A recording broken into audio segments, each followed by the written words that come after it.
Ding, ding, ding, ding, ding. Here we are.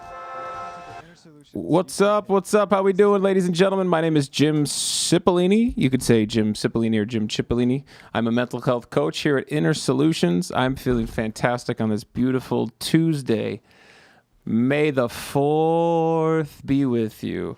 And I have this necklace that my nephew gave me years and years ago that I keep. And whenever I wear it, look at, there it is. Whenever I wear it, people ask me, hey, you a big Star Wars fan? And I say, not really. I've only seen one of them. But they seem really fun and cool and great, and that's fantastic. Anyway, welcome. If you're new to Inner Solutions or you're just tuning in, feel free to post any mental health questions you have in the chat.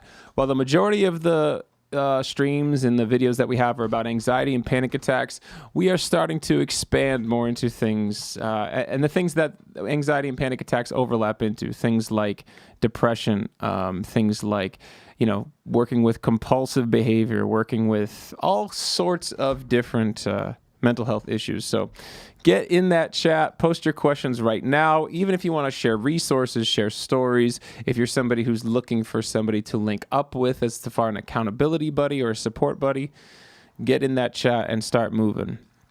You know, for me this week, the theme was a lot about dealing with intrusive or obsessive thoughts.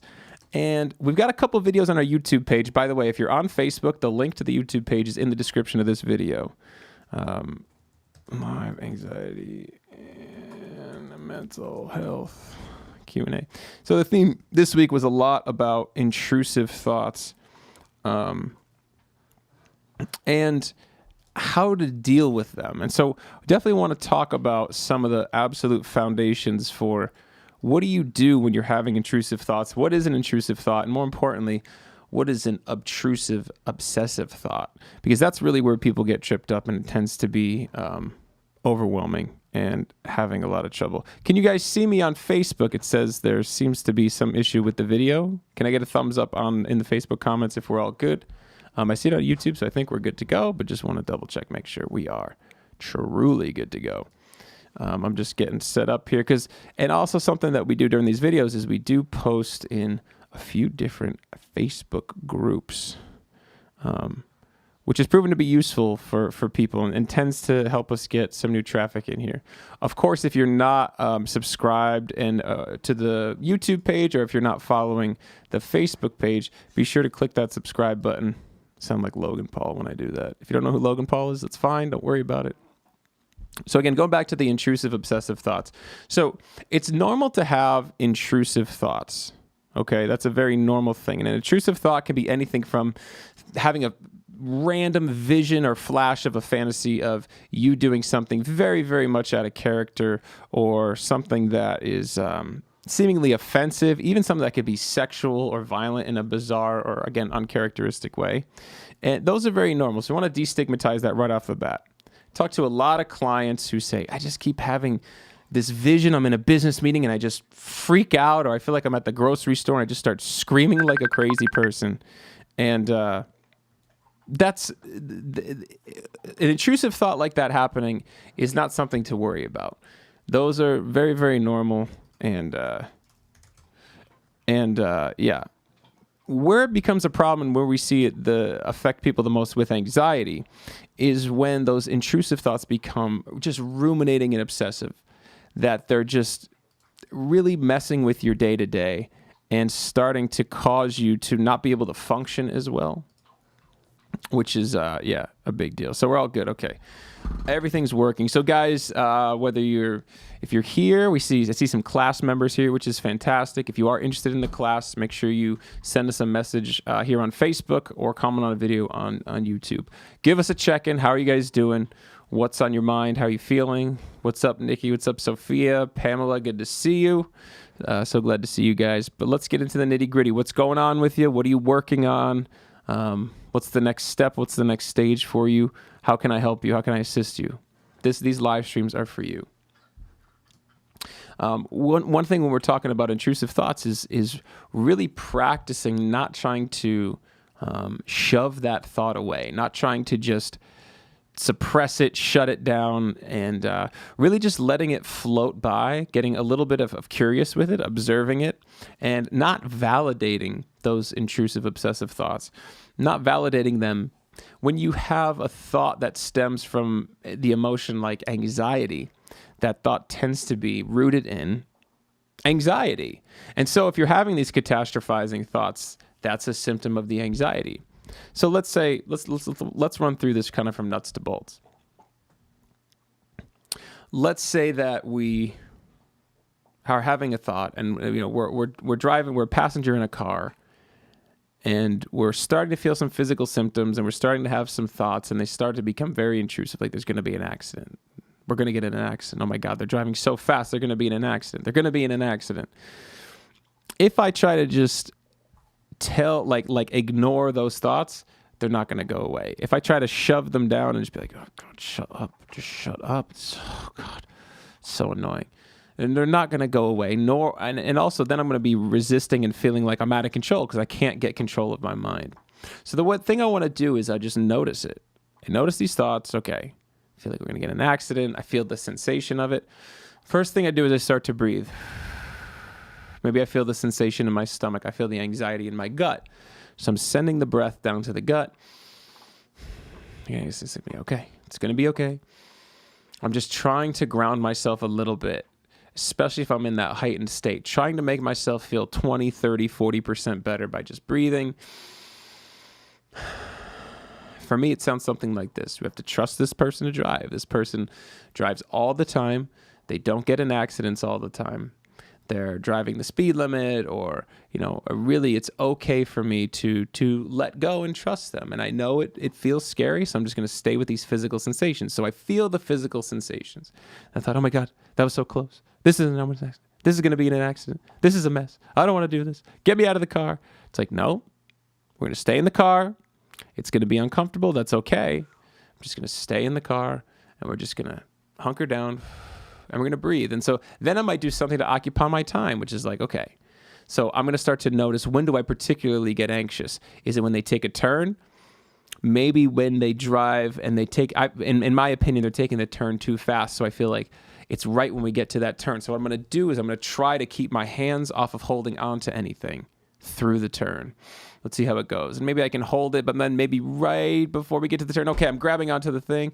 And now I'm calm. Okay, I'm letting go again. Okay, so it's like, okay, so I'm going to try to just do a little better. And so what I'm turning it into is actually an exercise and exposure therapy. I'm in the situation. Let me see exactly where the point of contention is, where the anxiety hits.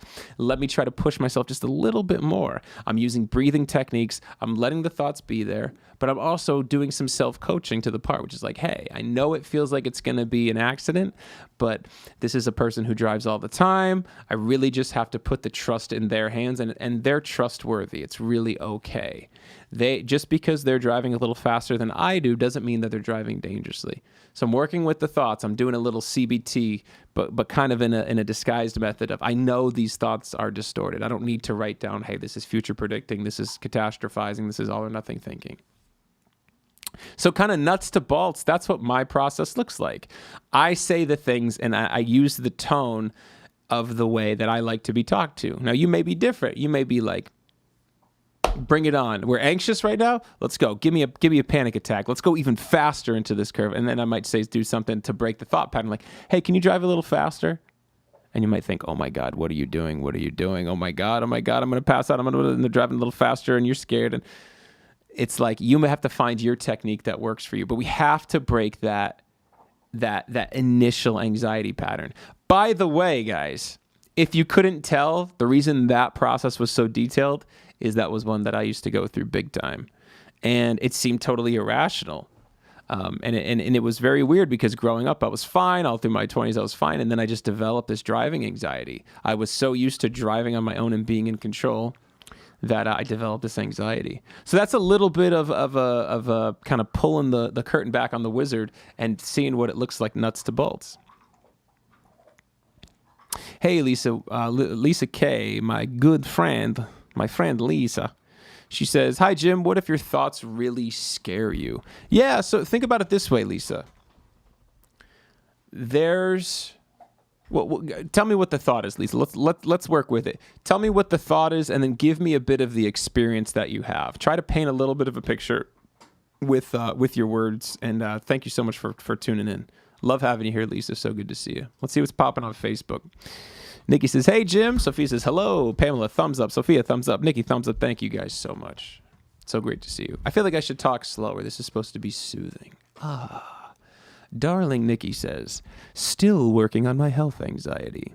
That's good. Where are you at with it, Nikki? Let's really get into it, Nicole. Like, where are you at right now? What is specific? Because part of this is being very, very specific about what are you working on? What does that mean? What stage? Michelle says, "Hey, Jim, what's up, Michelle? So great to see you. Welcome back. Thanks for the heart. Love the love, baby. Keep the love coming."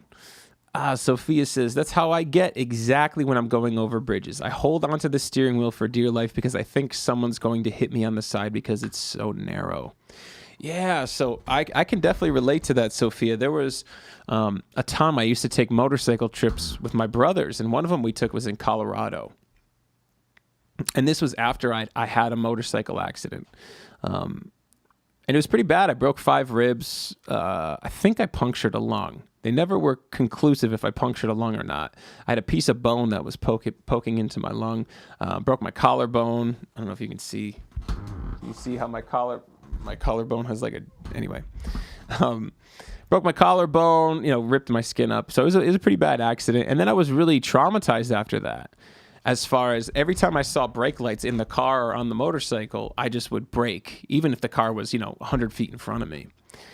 So we took a trip to Colorado, and we were riding through the Rocky Mountains, and it's beautiful and it's gorgeous. But there's these, really windy roads that are in the forest, and then it would open up, and you would see just this vastness of open space. And so you're on the road and you can see, thousands of feet below you because you're on the mountain and there's a big drop off and there's just a little guardrail.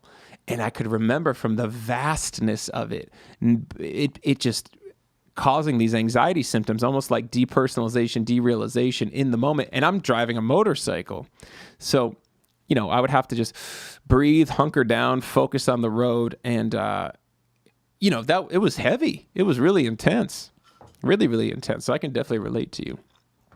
So Sophia, what I would do is see if you can keep your grip relaxed and see how long you can do that. And that tension that is used to happening in your hands, if you release that, you'll notice that it actually feels a little better. And just send the breath through the body. Just almost like it almost feels like the energy that was tightened from the hands needs to go somewhere. Just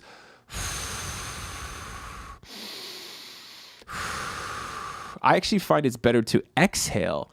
Start with exhale, because typically with a panic attack or anxiety, you're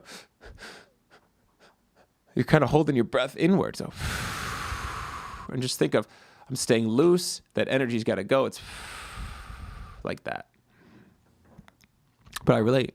I think someone's going to hit me in the side because it's so narrow. So I used to use the mantra that I was talking about before, which is I have to trust this guy.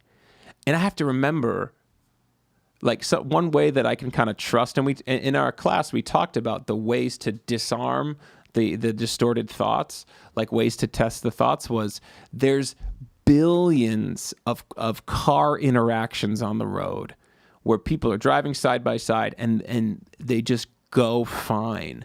The overwhelming majority of the time cars are on the road, everything is. Like if you took every car, you added up all the time each cars are on the road, the overwhelming majority of time is everything's perfect and fine. And so you have to, you kind of reinforce, it's okay to trust the other drivers, trust the drivers. Once I hit on the piece of it, which was oh my God, I'm scared this guy's going to hit me. It's hey, trust the other drivers. It's going to be okay. You're passing thousands of cars every day and those drivers are trustworthy. It's all good. What was I was just looking something up. I forget what it was. Joanne says, "Hi, Jim." What's up, Joanne? Joanne and Sophia having a nice little chat here. Joanne says, "Missed class last night at the doctor's, have a sinus infection, more health anxiety." What's your health anxiety about, Joanne? What is your kind of experience with the health anxiety? What are the thoughts running through your head? We started this stream with talking about the intrusive thoughts, some of the similar stuff we were talking about in class on Monday. And again, guys, if you want to join that class, shoot us a message here on Facebook. We'll give you more information about it. It's an awesome class, awesome group of people. Sorry, it's okay you missed class. No. Everybody gets one.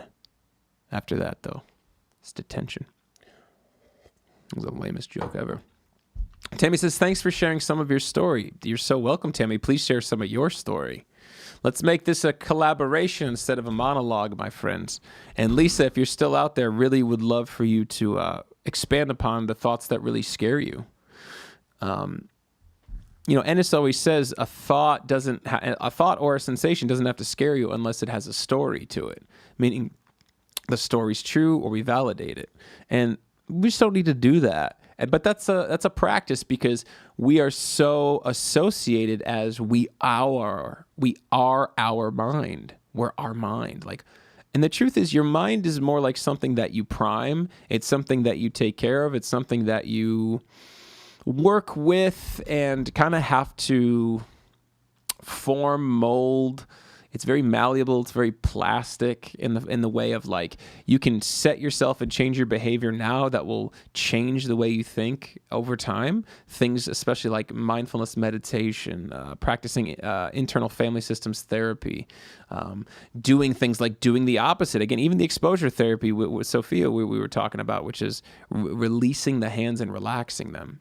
You're training and changing the form of your mind, the actual structure of your brain while you do that. And the more you do it, the more it reinforces that. So you can't necessarily associate with every thought that comes in, every part of your mind, because it's not the intention that you've set to have these intrusive thoughts or to be in this state of anxiety, or for the state of anxiety to be so strong. You didn't choose that. What you can have a little more free will to choose is the reaction to it. And you can start to train so that when you're in that autopilot mode, you're training the autopilot mode to be much different than it is. Right now, it's the habit of anxiety, the health anxiety, the driving anxiety. But you can train it to be in a different mode with the intention. So that is releasing the steering wheel a little bit, pushing yourself around those turns to stay in a relaxed physical state. Sometimes, in our class, we'll do a meditation where we just sit still. We're not moving. We're not shaking our legs. We're not rocking back and forth. We're just sitting still and feeling what it feels like to sit still. And in those moments, we're training our mind to adapt to being perfectly still, even though there's some anxious energy in the body. Dawn, thumbs up. What's up, Dawn? How are you? How's it going? What's shaking in your end of the anxiety world, Dawn? How are you doing? And guys, we're opening up to panic attacks, anxiety, depression, whatever you're going through. Let's talk about the whole experience you're having. I know many of you talk about not feeling normal, being worried about feeling when am I going to feel good again? Am I stuck this way? Is it going to go like this forever? The answer is no, by the way. Hey, spoiler alert. Nope. Spoiler alert. Nope. Joanne says, weird feelings in the head, a lot of ear pressure. Scary. So where's your mind going with it, Joanne? When you say a lot of ear pressure, weird feelings in the head, where does your mind take that to? Or the anxious part of your mind? Where are those thoughts manifesting? Right? We know they're not true. Yeah. Diana, hey Jim, listening to you and attending these sessions helps so much. Thank you. You're so welcome, Diana. Diana, can you share a little bit about your story and what you're going through right now? Let's get it out there, guys. Part of the whole point of this stream is to destigmatize this stuff. I've talked to last week I think I probably talked to, including clients and class members, probably about 70 different people. And including streaming members is probably over 100, my goodness. So probably talked to over 100 people yesterday, and Talked to a lot of people yesterday, nice. Talked to a lot of people last week who felt one of the key elements of what they were struggling with was feeling stuck in the embarrassment of like, I can't share this with anybody. I can't let anybody see this because it's just so humiliating. You know, my hairdressing clients won't come back. My coworkers will think I'm crazy and weak. My employees will think there's something wrong with me. And it's like, man, you don't even know if they're working through something similar to what you're working through, or you don't know if they're going through the same damn thing. So, you know, one of the reasons coming out with our story is to, you know, hopefully just open up a path, open up a dialogue to, it's okay. Like, it's okay. 40 million adults with a diagnosed anxiety disorder. 40 million. 40 million. Hey, 40 million adults. That's just diagnosed. It's incredible. And it's okay. I think there is an element, I don't think we talk about this enough too, but I think there is an element to, most of us here would classify ourselves as sensitive people. Sensitive in the fact that, you know, we tend to be kind of strongly reactive to certain stimuli, whether it's other people's opinions, whether it's sensations in our body, whether it's the news, especially when we're in this state of anxiety. It's a hypersensitivity. Yeah, it can yield hypersensitivity. What's up, Ann? Good to see you. Coming in guns blazing every time, man. I love it. So we feel this hypersensitivity. Well, one thing we don't talk about a lot, and especially this is prevalent in the pandemic, is just the collective. During a pandemic, when the collective, the community, the whether you're in the U.S. or wherever you are, the collective is at a more high anxious state, a higher anxious anxiety state. And I think that plays a really big factor with those of us who, you know, maybe are empathetic, maybe are sensitive to others, maybe who carry burdens for other people, or who are extroverts and affected by other people. When the collective is a little more frantic, and a lot of what you see, you know, and that's reinforced with a lot of what you see on the news and your social media, it's like the collective is anxious, being anxious is going to affect us. And staying grounded in a time where, you know, you're seemingly more surrounded by anxiety is extraordinarily difficult. And so being conscious of that is important. Where you would have gone for solace and serenity before, maybe completely just unavailable to you because things were shut down. The people that you talk to maybe were talking more anxiously because of the pandemic and because of what they're going through. It's an important piece. It can be an extremely important piece. Michelle says, I'm still using the panic response audio. Guys, the link to that is in the Facebook down below in the description of this live stream. I'm still using the panic response audio every morning during my run and replay how you discuss breaking the loop to change my reaction to the anxiety. Beautiful, Michelle. Every night I've been reading the book Dare. Yeah, I got it right here. See? It's right here. I'm reading it as well. Dare. Great book. If you haven't read this and you struggle with panic attacks, it's fantastic. I find there's some holes. I feel like there's a few things missing from it, but I think it's really, really amazing as far as getting yourself started with flipping the script on the anxiety, breaking the automatic behavior of resistance and fear towards it.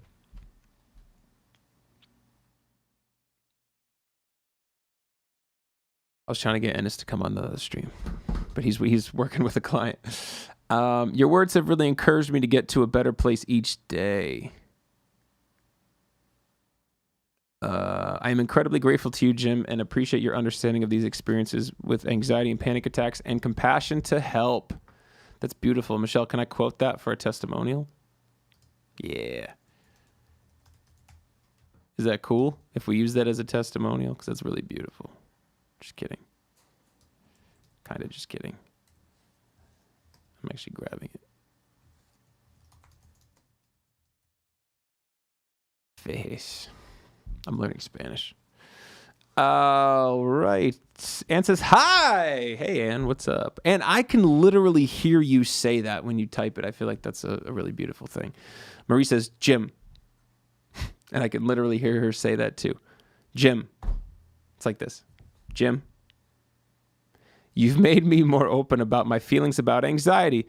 What the heck have you done? Feelings? Oh, no. Not feelings. No more feelings. Yeah, I work in feelings, man. I'm all about feelings. I'm all about transparency of feelings. I think it's so important. It's so important for us to be much more transparent in sharing how we feel. We get way too wrapped up in the productivity and we got to put on a stiff upper lip and forget how we feel. And we suppress, and then it turns into us blowing the top of our heads off because we're just these balls of angst and stress and in poor relationships and these just feeling stuck and unable to navigate. And you have to do this and you got to have the house and the kids and the this and the that and work the job that you don't like. And it's just weight on the soul, man. Weight on the soul. This is your body's way of giving you feedback. It doesn't feel good. It doesn't like what you're doing to it, whether it's physically, whether it's emotionally, whether it's spiritually, whatever it is, it needs your help. There's the incongruence. Help me help you, please. Sorry, went a little overboard. I keep clicking over to Lisa K on YouTube, being like, come on, Lisa K. Come on, get with it. Share the experience. Let's get it on. Come on, man. I'm here to help you. Give me some content. Diana UG says, yes, trying to explain my chronic anxiety, worry, overload of empathy and sensitivity does affect me. It's hard to explain. Trying to find the words is difficult, but when you explain it, you explain my feelings on point. Trying to explain my chronic anxiety, worry, overload of empathy and sensitivity does affect me. It does. Look, man, we have a limited amount of weight we can carry. If you're here from the initial kind of video of me, you found us through Facebook, and it was the video of me sharing my experience with panic attacks, and you watched the free training video we had, there's a slide in there of a guy who went around for a week covered in plastic bags, and every piece of trash he had, he just put it in these plastic bags, and it was stuck to him.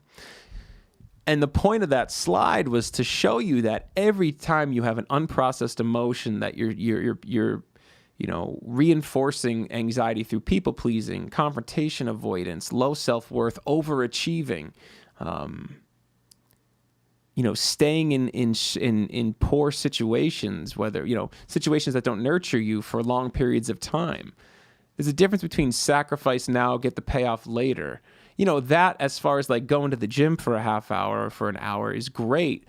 That in working a job for 40 years so that you can have a great retirement is excessive, and it weighs on your system. It's weight and unprocessed trauma and negative, disempowering beliefs you have.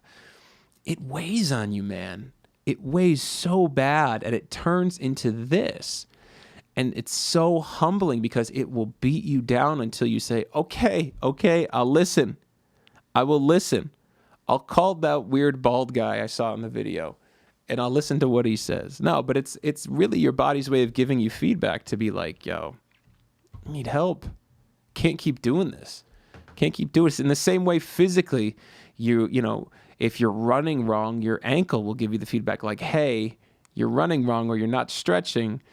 Your nervous system gives you the feedback like, hey, we are really stimulated from what you're putting in your body, whether it's caffeine, drugs, tons of sugar, or your nervous system being like, yo, we cannot keep avoiding these situations. We cannot keep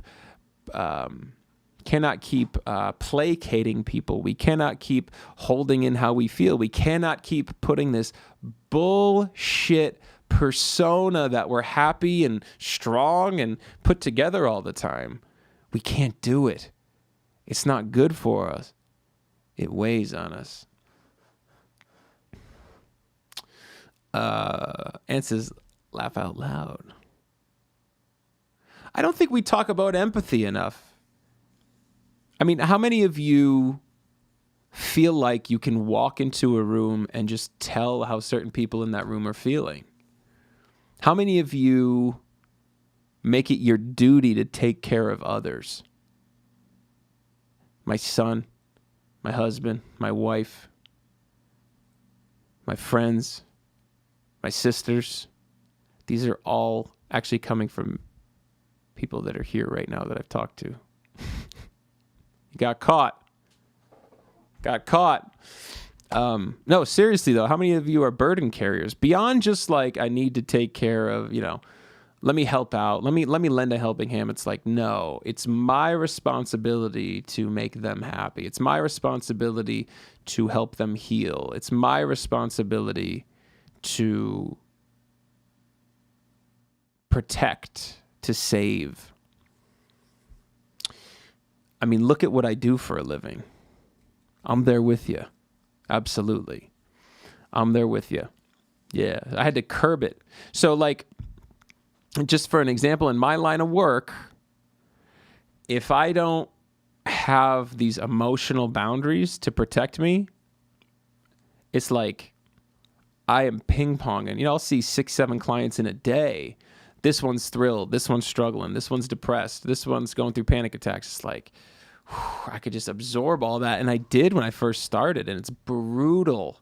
It's brutal. So how do we start to break the empathy, turn the empathy into compassion, turn the empathy into caring, turn the empathy into curiosity, compassion, and caring and connectedness, right? We need to release. We need to do something. For me, it literally started with, I would start to feel something like, what is this? No clear trigger. And I would just say, that's not mine. That's not mine. The acknowledgement of it would help. That's not mine. Or if I'm in a really heated discussion or I have a really intense session, just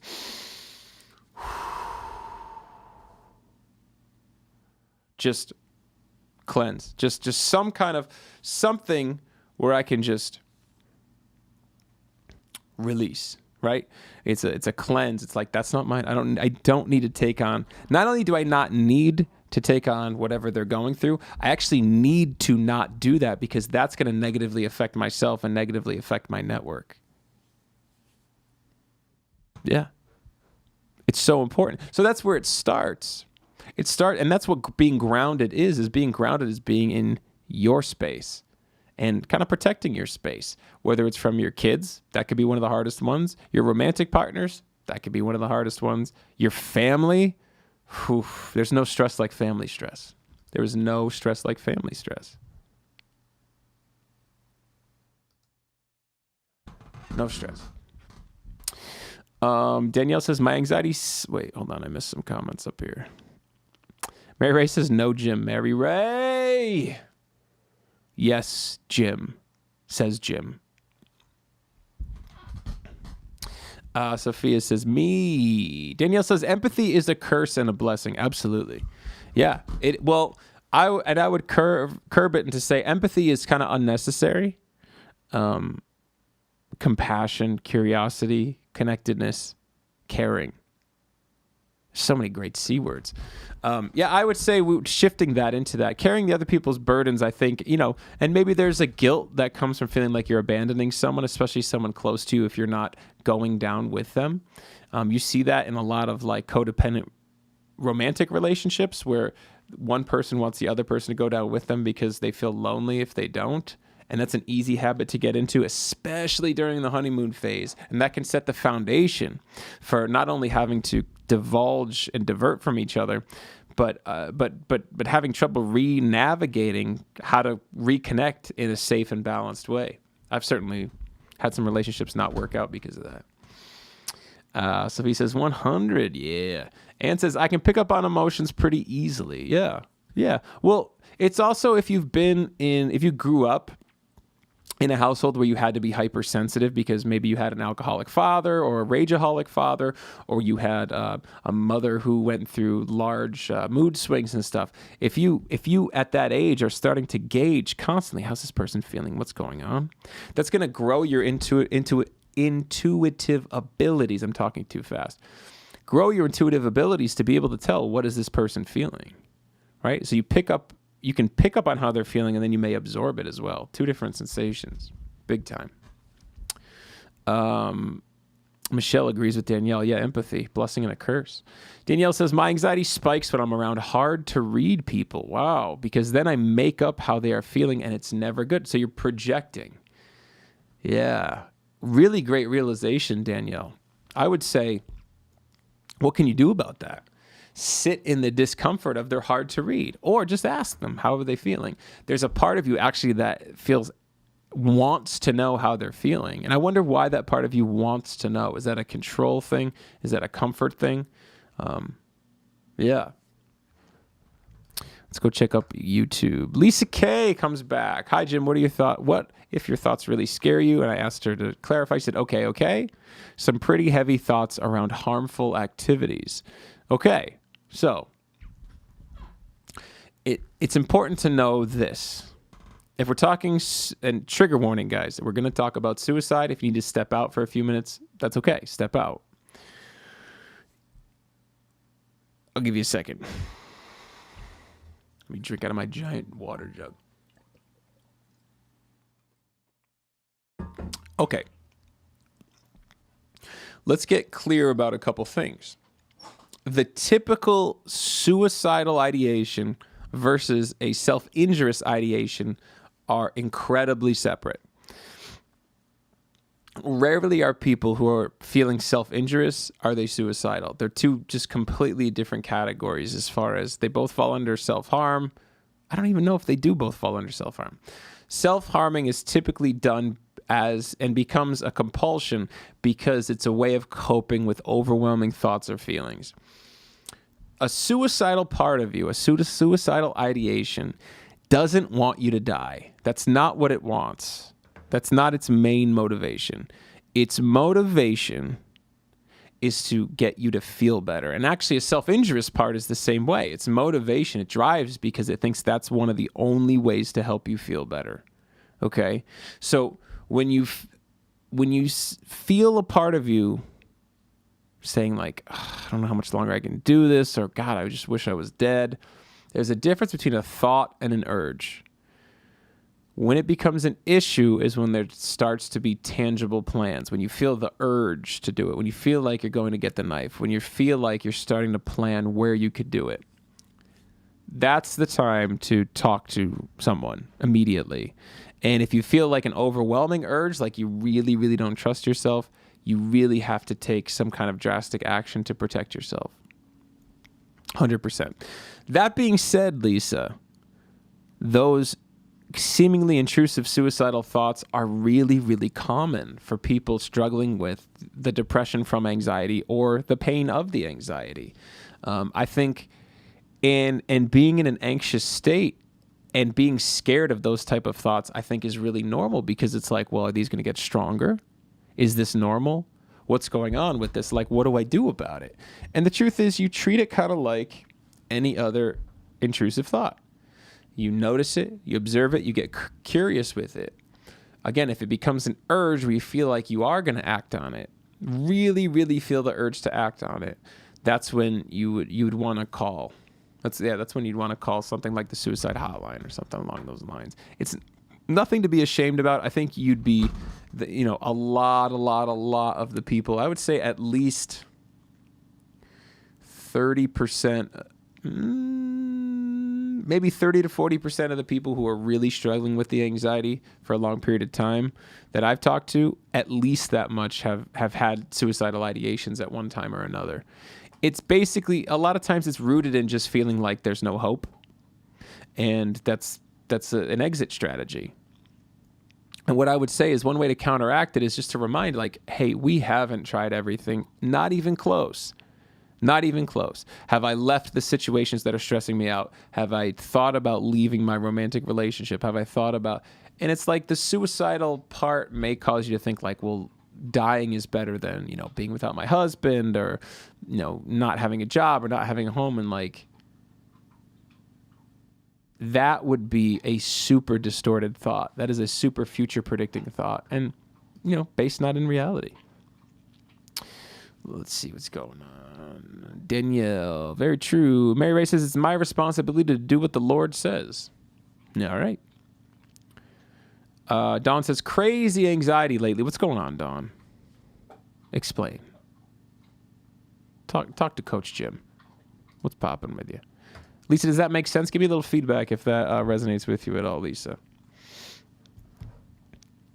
Michelle says, my father was an alcoholic and my mother was always pissed off, so my childhood was pretty intense. Yeah, I mean, if you've got, I'm texting.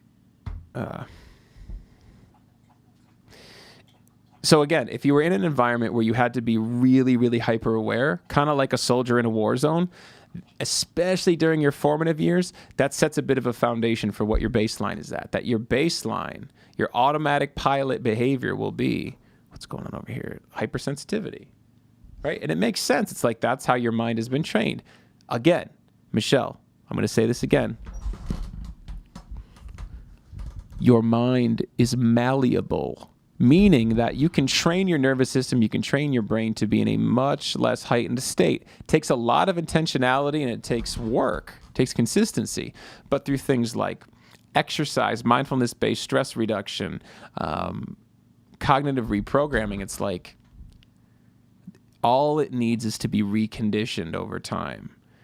All it needs, like it's a simple overnight process. No, it needs to be reconditioned over time. We are so conditionable as a species. That's why we get stronger. We condition our muscles to get bigger when we go to the gym and work. We condition ourselves to think a different way. And so once that's reinforced, that becomes the automatic way we think.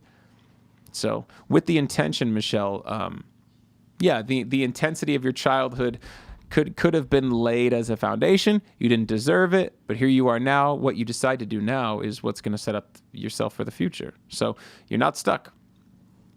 You're not stuck. It's my favorite line because you're not. I love that. I love that you're not stuck. I love transformation stories. There's feels so many of them, and it's such a gift to be on the journey with so many people who are working on some sort of really seemingly positive transformation.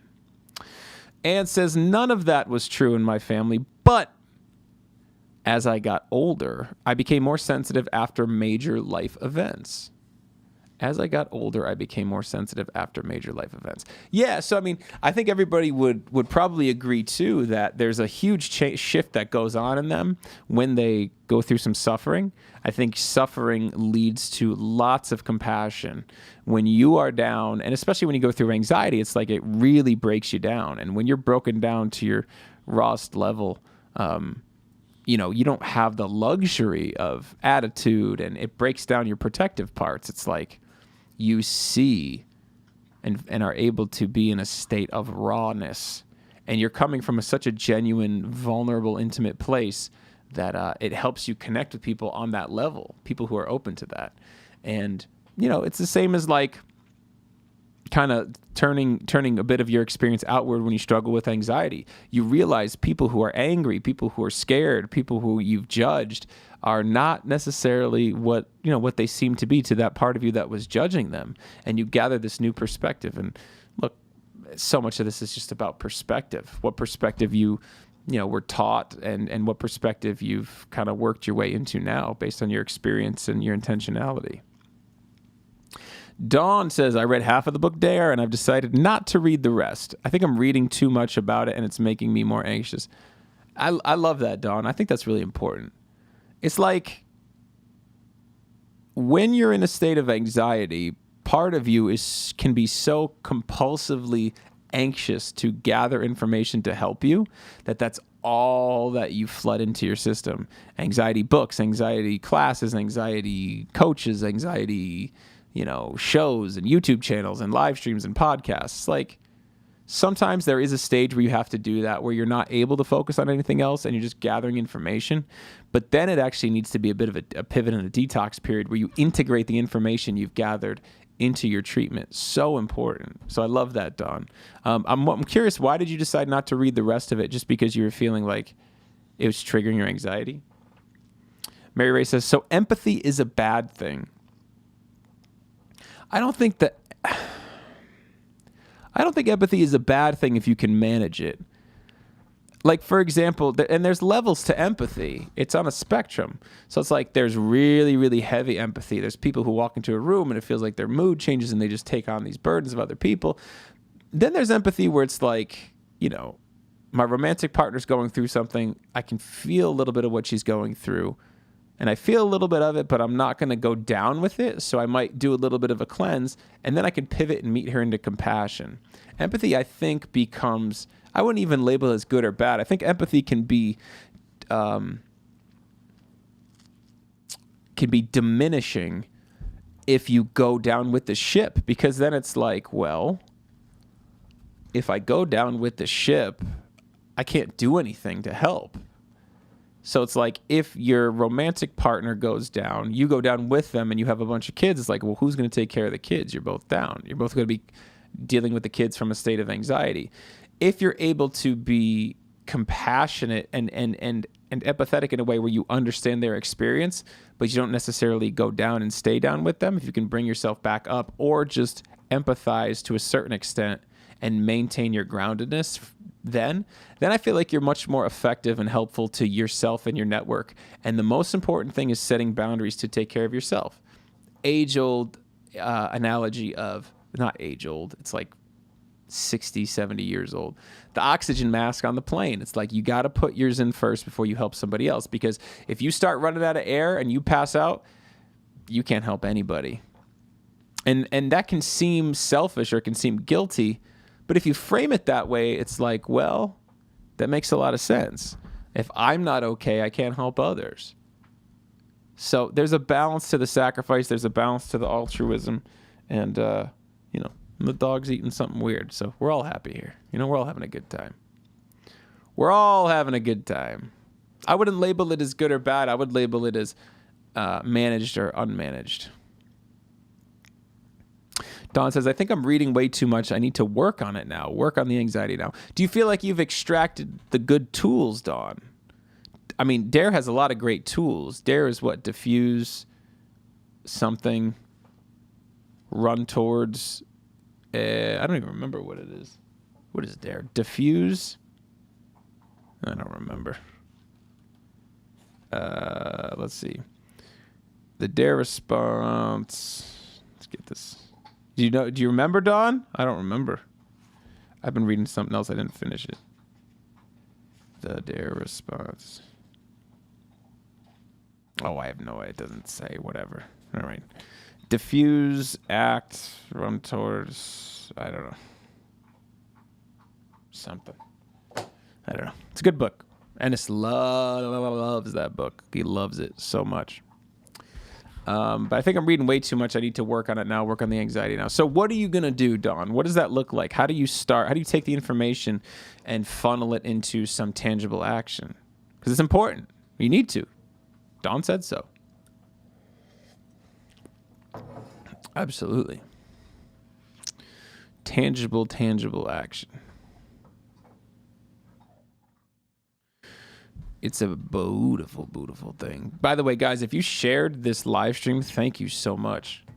So Dawn, break it down for me. Like, you have all the tools that you need. So what do you need to do? How do you work on it? What does that mean? Tangibly. Does it mean you apply the tools? Okay. Well, what tools in your current situation, what are the tools that you're going to apply?